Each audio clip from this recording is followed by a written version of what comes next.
Hello, lemlisters! As I mentioned in the last video, your subject lines are key for your email to be opened, so I think we can all agree that it's worth spending some time on them. In this video, we'll take a closer look at how to write intriguing as well as relevant subject lines with tons of examples for all kinds of scenarios. I also suggest that you watch it until the end, unless you want to miss this.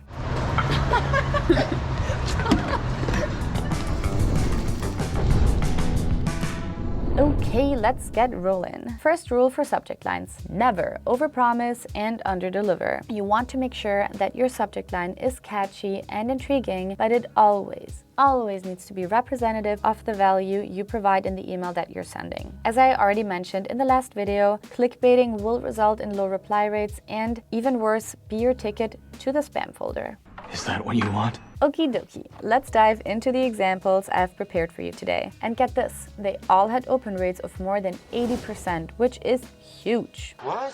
That's what she said. What constitutes a relevant subject line will always vary based on whom you're contacting. For example, this subject line, feedback about company name, can be super relevant when you're contacting a CEO or founder, because they're usually very concerned with constantly improving their processes. Isn't that right, Guillaume? Yes, Charlotte, it's right.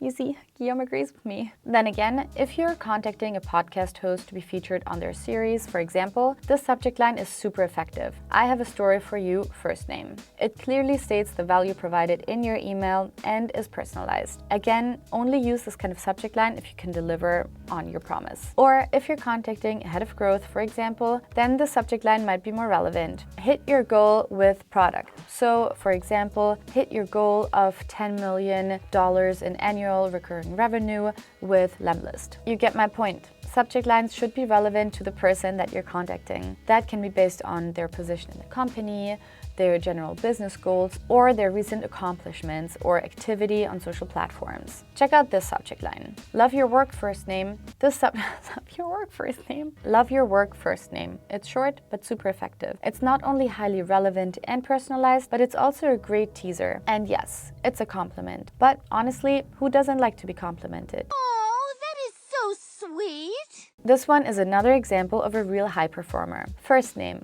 I'm a big fan. For both of these examples, make sure you connect the content of your email, as otherwise it'll be seen as clickbait. What can also work really well are emojis, because they visually set your email apart from most of the others that are coming in. Just make sure it's appropriate to the target audience. Banks, for example, might not be a good fit, whereas startup founders might appreciate it. Emojis that we like to use in our outreach are these ones right here. But as for all subject lines, it really depends on the context. Another way to tease would be to add a little ... behind your subject line, which works really well as a teaser and incites the prospect to click on the email. Take this example. Love your YouTube channel. Have an idea ...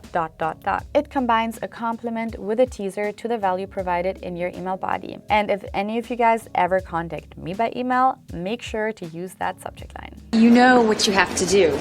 The word free can also work wonders, but only if it's applied in the right way. As long as it's used for the appropriate audience and you make sure to write your email body in a way that shows that you're legit, it's totally fine to use free in your subject line. So, for example, if you're promoting a free webinar that you're hosting, don't hesitate to communicate about the fact that it's for free. In the email body, you can then go more into detail about why the contents of your webinar can provide value for the person that you're contacting without making it sound pushy or salesy. Another great way to capture people's attention and get them curious about what you have to say is the subject line. Question about company name. It's quite common, but it works really well. People like to help out, usually, and like answering questions. If you've already been in touch with your prospect, you can use a subject line such as this one. As promised, first name. So obviously to deliver some content that you agreed on in your previous exchange with the person in question. In general, using personalized variables in your subject line is a great way to stand out. All right, I want to share a trick with you. For example, if you want to find leads and your target are companies that are growing, you can just go on job boards like Indeed and see which companies are hiring. It's super simple but very effective. Then in your subject line, you can refer to that job posting and start a conversation. Putting your email into a specific context is really powerful to incite people's interest and also to keep you out of the spam folder. Lastly, don't hesitate to be creative, funny,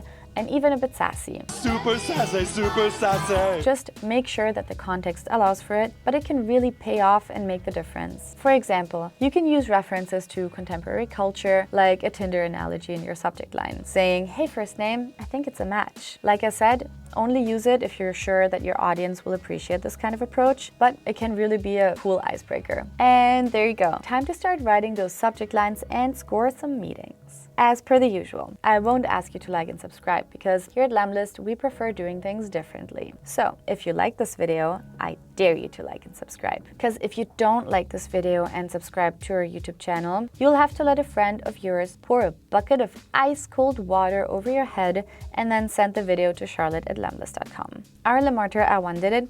I volunteered to help. So not liking and subscribing and not doing the dare would be really bad for your karma. At Lemlist, we also donated to the ALS Association. This is not included in the dare, but if you feel like donating as well, we've included the link in the description for you.